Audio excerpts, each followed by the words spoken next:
Los objetos en tres dimensiones definen su forma por una malla de construcción conformada por vértices, aristas y caras. Para poder ver esta malla debemos cambiar el estilo visual.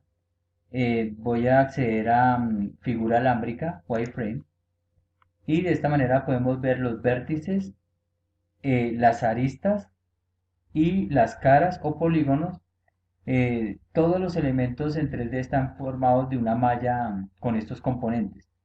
Si voy a modificar, en este momento me dice que es una caja porque esto lo dibujé en 3D Studio como un objeto primario y yo puedo cambiar la longitud, el ancho y el alto en este caso de la caja.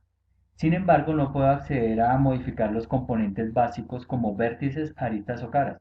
Para poder hacer esto, debo coger el objeto, picar el botón derecho del mouse y convertir ese objeto en un editable poly. Al hacer esto e ir a modificar, ya puedo desplegar acá los componentes básicos de la geometría y de esta manera puedo decirle voy a modificar un vértice. Si le digo mover y selecciono un vértice, puedo desplazarlo y de esta forma estoy cambiando la forma del modelo 3D. También puedo seleccionar una arista, Edge, correcto, hacerle cualquier cambio. Y también, por ejemplo, un polígono, que sería una cara definida por múltiples vértices. Y arista. Entonces, de esta manera simple, ven cómo se alteró la forma de la geometría. Esto también lo más interesante es que puede ser animado. Entonces, aquí tengo en la línea de tiempo 6 segundos de animación, siguiendo el mismo procedimiento de siempre. Entonces, me voy a parar en 2 segundos, 60 fotogramas, y el objeto voy a modificarlo, digamos en los vértices. Entonces, voy a desplazar este vértice, voy a pararme en el fotograma 120, voy a seleccionar una arista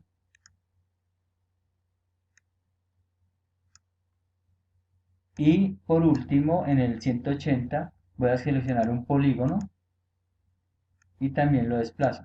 De esta forma podemos ver cómo estoy cambiando la forma de la geometría y esto está quedando animado ya que vemos fotogramas claves en la línea de tiempo. Entonces, si voy a picar aquí polígono para que termine la edición de la malla, voy a cambiar el estilo visual y si le damos play, vemos cómo se modifica la forma de la geometría al animar su estructura básica. Bueno, con estos conceptos voy a eliminar este objeto. Voy a crear un segundo objeto, por ejemplo, una esfera. Si voy a modificar, podemos ver que le puedo cambiar el radio, 1.5, el número de segmentos.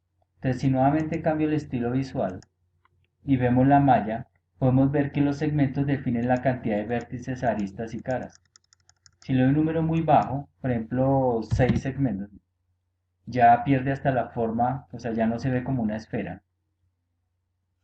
Al aumentarle, va definiendo su forma. Si le doy un número muy alto, 64 vértices, esto hace que la esfera se vea con una mayor resolución, pero también va a tener un mayor peso en el archivo. Entonces hay que tener cuidado también de eso. Por eso el valor que trae por defecto 3D Studio para definir esferas es 32. En la mayoría de los casos es suficiente. Bueno, pero hay una forma de alterar, digamos, todos los vértices de una forma aleatoria. Voy a hacerlo en este ejemplo. Voy a modificar, voy a abrir la lista de modificadores y le voy a aplicar un modificador de geometría que se llama noise,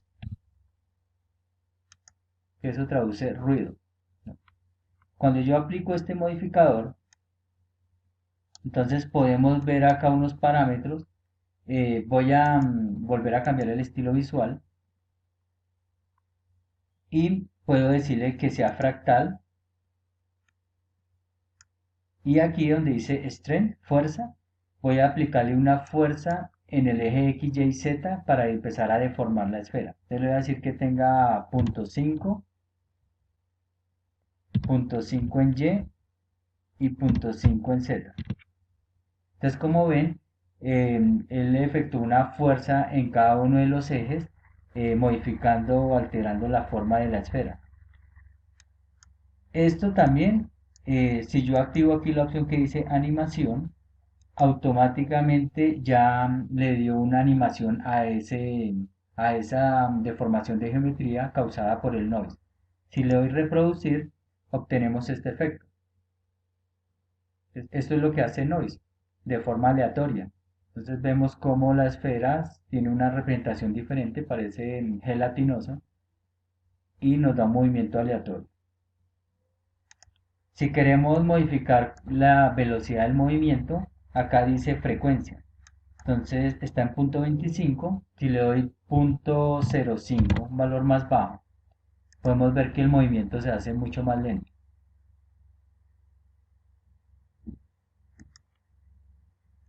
Si le digo un valor alto, por ejemplo 2, entonces vamos a ver que es bastante veloz.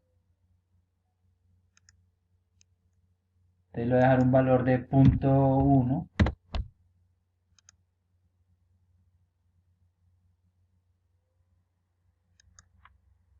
Y bueno, este era un ejercicio complementario de lo que sería animación de la forma de un objeto tridimensional.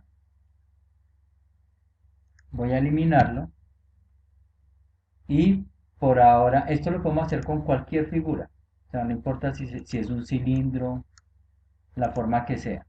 Entonces, si voy a modificar, encuentro los parámetros básicos de construcción mientras se mantenga como un cilindro. Observen que en el caso del cilindro, si cambio vista alámbrica, podemos aumentar, aquí dice segmentos en altura. Entonces, al mover esto, mire, le doy uno y entonces ya no tenemos segmentos en el eje Z. Entonces, si lo voy aumentando, entonces ya genera más vértices. Lo mismo aquí en la tapa, segmentos en los extremos del cilindro o lo que define la curvatura del cilindro. Están 18. Lo aumentamos. Lo demás todo sería igual, o sea, tendría que convertir este cilindro a una malla editable y luego ya puedo acceder entonces a los vértices, a las aristas, los polígonos. Puedo seleccionar varios polígonos teniendo oprimido control. Puedo moverlo y ahí vamos definiendo la nueva forma. Y como veíamos, todo esto puede ser animado también. Bueno, este video lo voy a terminar ahí. Ya en el próximo tutorial le explico ejercicios orientados al detalle de estructura metálica, cómo pueden aplicar esto.